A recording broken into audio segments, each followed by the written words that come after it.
Now, the study of biology is responsible for some of the most profounding insights that humans have about the world around them. So, take a look at these four panoramas. In the upper left, you see some bacteria. This happens to be equal line. You obviously see a butterfly, a flower, a dolphin. If you see that at outer space, just look these different forms and structures. You have no idea that they were all related to one to another. So, one of the most profound things that biology told us is that all life on Earth is exceptionally related, similar to one to another. So, for example, all of these life forms rely on DNA and RNA for storing and transmitting and using their genetic and inherited information. They are all based on cells. A cell is the fundamental building block of all life. All of these organisms consist of cells, and the cells essentially have the same chemicals inside of them: carbon, hydrogen, oxygen and nitrogen, and a whole bunch of other stuff and much smaller amount. All these organisms conducted metabolism, in other words, chemical reactions that use and convert energy from one form to another. And the basic chemistry is all very similar to one and another. The types of molecule is used very similar to one and another.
Last month I published alongside my annual report a subject report on the development of citizenship in schools. The report celebrates the success of some schools in implementing the citizenship curriculum. It praises those schools where there have been substantial developments in the subject, and which now go a long way towards fulfilling national curriculum requirements. In the report we are critical of schools which have not taken citizenship seriously, either through reluctance or lack of capacity to make appropriate provision in the curriculum. Citizenship is marginalized in the curriculum in 1/5 of schools. It is less well established in the curriculum than other subjects, and less well taught, and some critics have seized on this as a reason for wanting to step back from supporting it. Yet, the progress made to date by the more committed schools suggests that the reasons for introducing citizenship are both worthwhile and can be fulfilled, given the time and resources. Indeed, those reasons are given added weight by national and global events of the past few months. While not claiming too much, citizenship can address core skills, attitudes and values that young people need to consider as they come to terms with a changing world.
I have a problem with my political science class.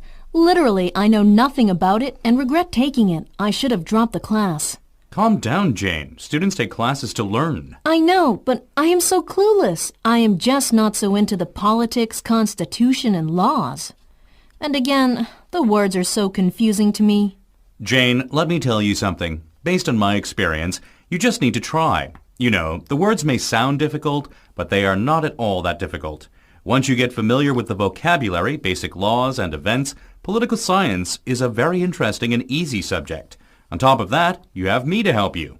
Do you really think so? Yes, I'm sure.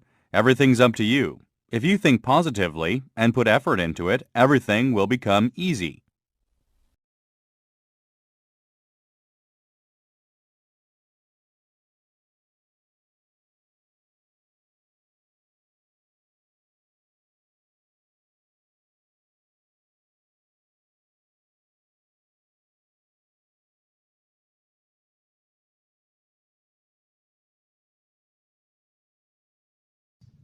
The professor is discussing humor and laughter. Being amused is a condition we're all familiar with, but what exactly is a sense of humor? Well, it's something very personal, and yet we communicate it to others by laughing. Laughter is a universal human expression. All normal human beings can laugh. Children as young as 1 month old will laugh. People often laugh together, and people laugh louder and more frequently when other people around them are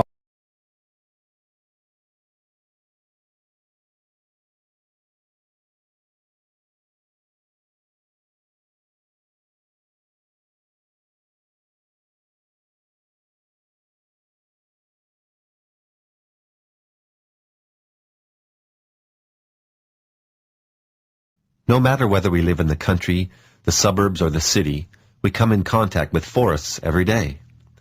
A combination of trees, other plants, insects, wildlife, soil, water, air, and people is a forest. I'm a professional forester.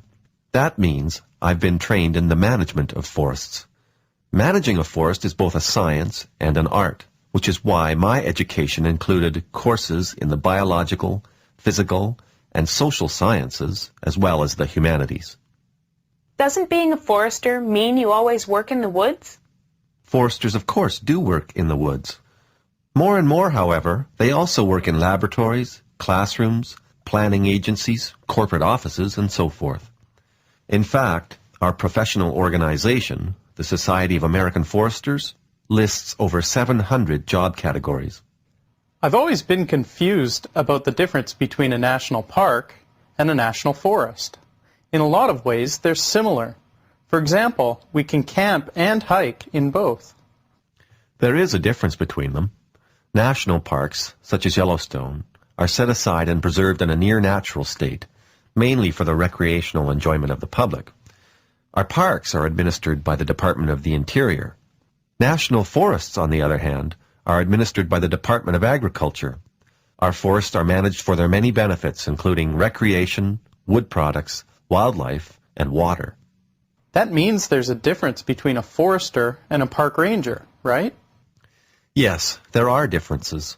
A forester manages an area of forest for forest products, water quality, wildlife, recreation, and so on.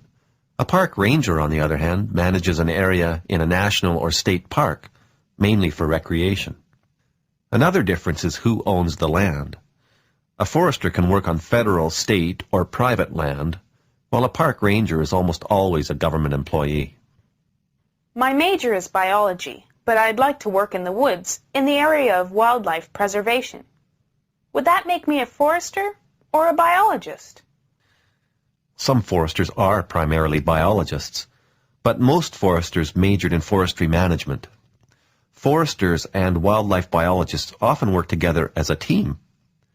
Both foresters and biologists want to see that various types of habitat flourish. Deer, for example, require a different habitat than wolves, yet the forest can accommodate them both.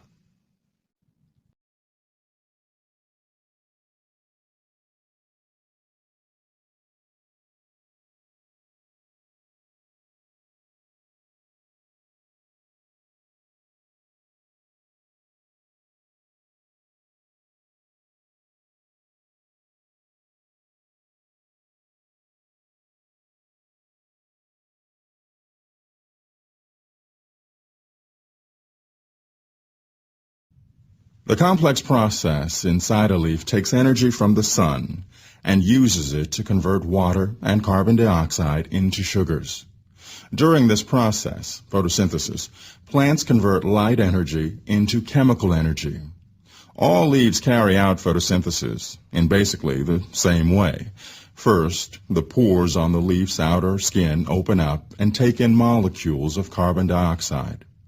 Water absorbed by the roots is transported upward through the plant, and it enters the leaf through its stem. Carbon dioxide and water, these are the raw materials for photosynthesis. Once carbon dioxide and water are present, photosynthesis can begin. The chemical reactions of photosynthesis take place in two stages: the light-dependent reactions and the light-independent reactions. When sunlight shines on a leaf during the light-dependent stage, its energy is absorbed by molecules of chlorophyll, which you all know is the pigment giving a leaf its green color. The light energy absorbed by the chlorophyll is used to split the hydrogen and oxygen in the water. Then, during the light-independent reactions, hydrogen from the water combines with carbon dioxide and forms carbohydrates, including the sugar glucose, but also other molecules that are rich in food energy for the plant. In the process, excess oxygen is released to the outside air through the leaf's pores. Finally, the plant transports the products of photosynthesis. Microscopic veins in the leaf carry the food out through the stem and into the cells of the plant. This process continues all throughout the growing season, that is, as long as the leaves remain green.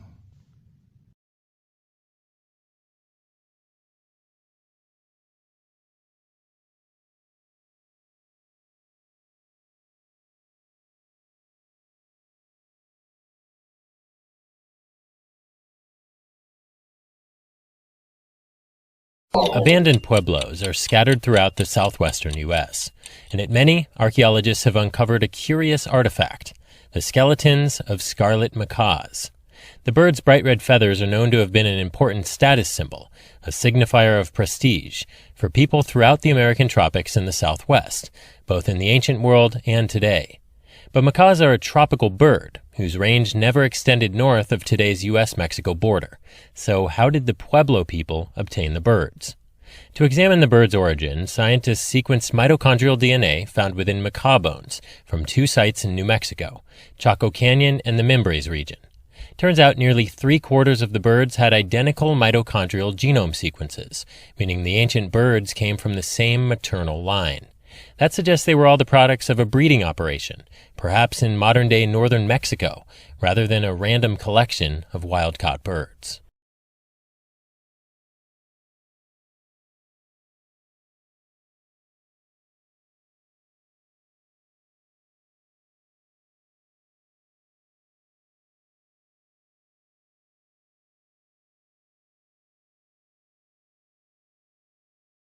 Brooke and her colleague Mark Newman studied who swapped messages with whom on a popular online dating platform in the month of January 2014. They categorized users by desirability using PageRank, one of the algorithms behind search technology. Essentially, if you receive a dozen messages from desirable users, you must be more desirable than someone who receives the same number of messages from average users. And then they asked, how far out of their league do online daters tend to go when pursuing a partner? I think people are optimistic realists. In other words, they found that both men and women tended to pursue mates just 25% more desirable than themselves. So they're being optimistic, but they're also taking into account their own relative position within this overall desirability hierarchy. And the study did have a few more lessons for people on the market. I think one of the take-home messages from the study is women could probably afford to be more aspirational in their mate pursuit.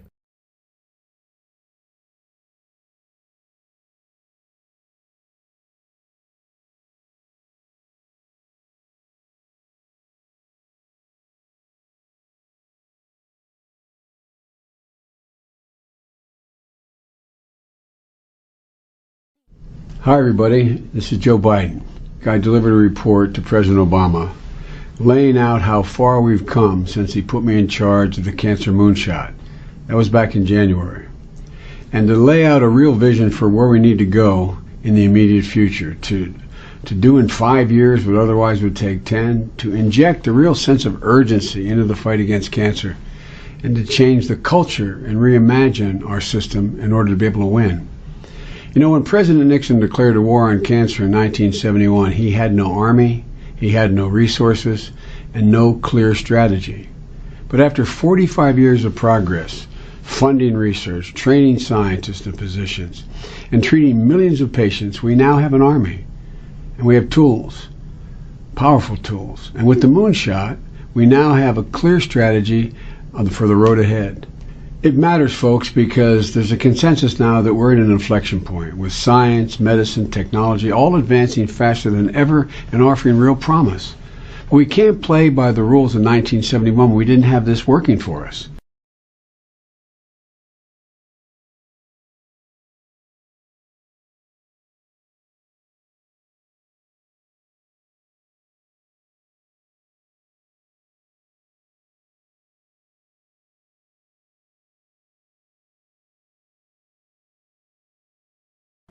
Hi everybody. This weekend we'll dedicate the newest American icon on our National Mall, the National Museum of African American History and Culture. It's a beautiful building, 5 stories high and some 70 feet below the ground, situated just across the street from the Washington Monument. And this museum tells a story of America that hasn't always taken a front seat in our national narrative. As a people, we've rightfully passed on the tales of the giants who built this country, but too often, willful or not, we've chosen to gloss over or ignore entirely the experience of millions upon millions of others. But this museum chooses to tell a fuller story. It doesn't gauze up some bygone era or avoid uncomfortable truths. Rather, it embraces the patriotic recognition that America is a constant work in progress, that each successive generation can look upon our imperfections and decide that it is within our collective power to align this nation with the high ideals of our founding.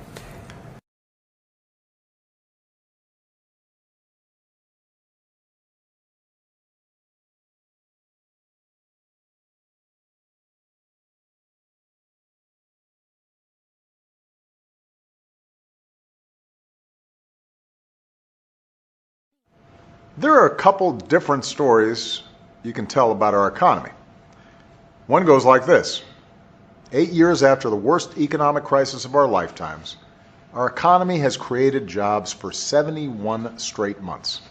That's a new record. Unemployment has fallen below 5%. Last year, the typical household saw its income grow by about $2,800, the biggest one-year increase ever. And the uninsured rate is at an all-time low. All that is true. What's also true is that too much of our wealth is still taken by the top. And that leaves too many families still working paycheck to paycheck without a lot of breathing room. There are 2 things we can do about this. We can prey on people's worries for political gain, or we can actually do something to help working families feel more secure in today's economy. Count me in the latter camp. And here's one thing that will help right away. Making sure more of our families have access to paid leave. Today, having both parents in the workforce is an economic necessity for many families. But right now, millions of Americans don't have access to even a single day of paid sick leave.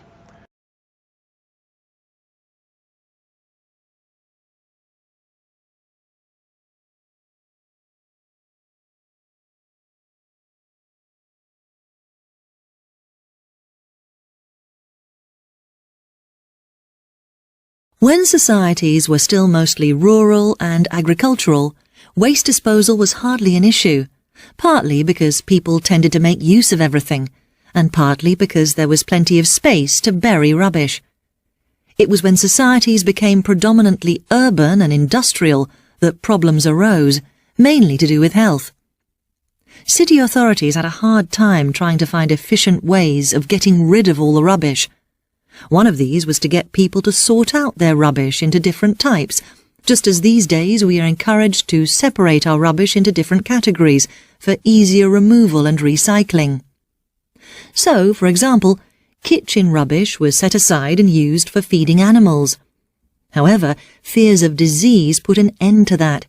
In fact, it wasn't until the 20th century that all waste was simply thrown together and ploughed into landfills.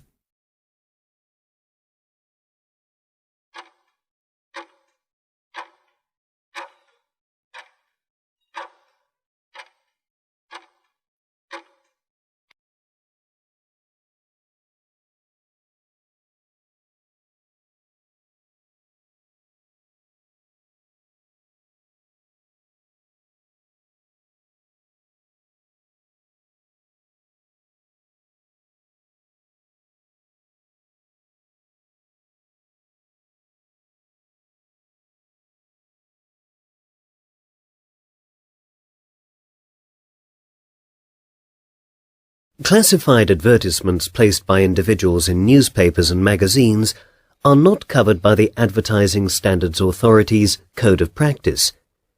If you happen to buy goods that have been wrongly described in such an advertisement and have lost money as a result, the only thing you can do is bring a case against the person who placed the advertisement for misrepresentation or for breach of contract.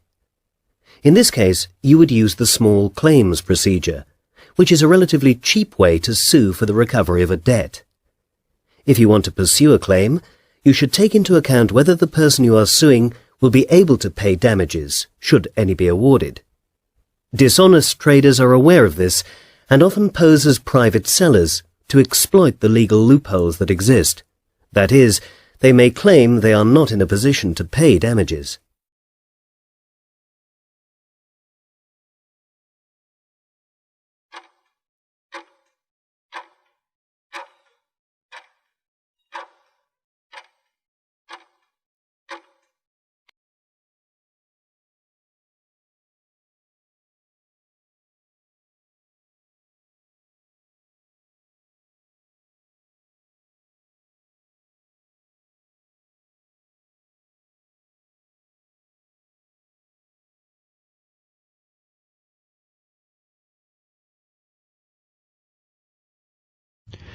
The body of the worker bee is divided into three segments: head, thorax, and abdomen.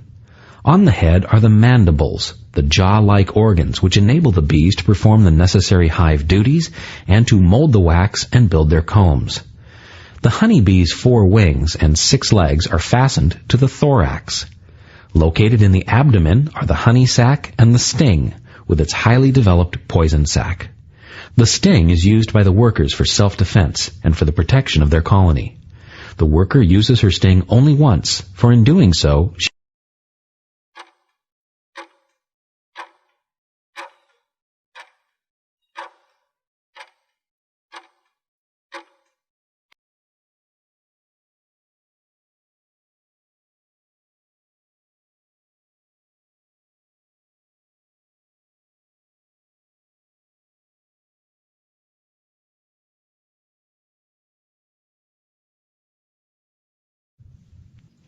Psychology is a relatively new science. Like other sciences, psychology must be able to state laws. A law is a way of organizing knowledge about something so that we can make predictions. When enough knowledge is gained about a subject, a scientist can state precisely what will happen under certain conditions. We experimental psychologists are interested in developing laws about human behavior, so we'll be able to understand and predict what people do and why they do it. Of course, to develop laws about human behavior, we must assume there's some regularity to it. We can't be psychologists without making the assumption that behavior follows.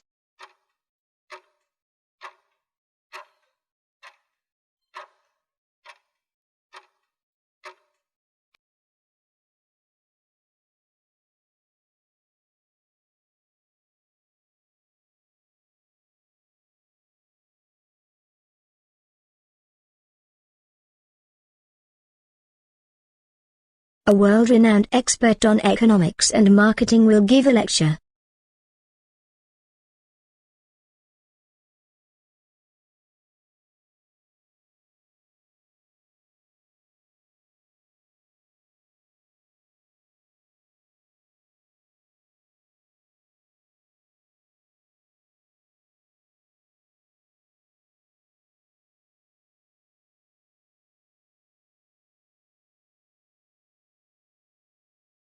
The weather used to be lovely at this time of the year.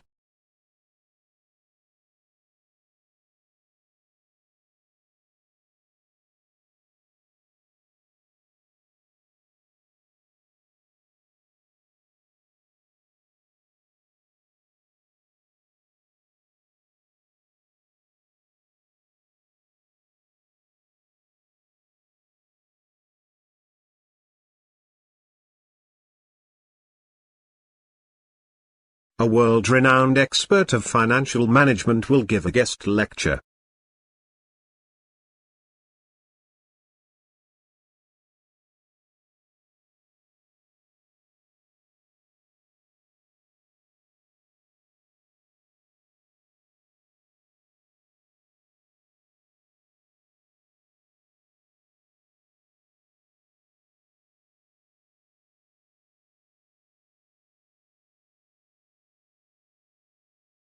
Before preparing food, be sure you wash your hands well.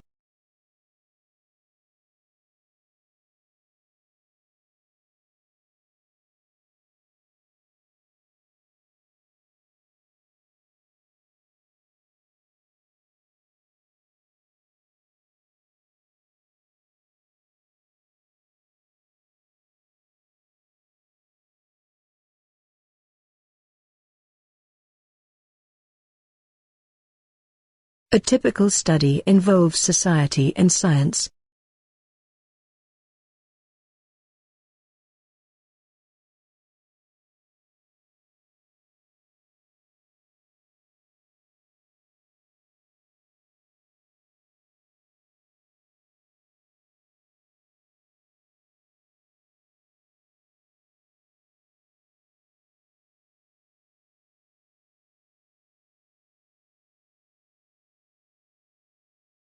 You can get your coffee and tea in the lounge.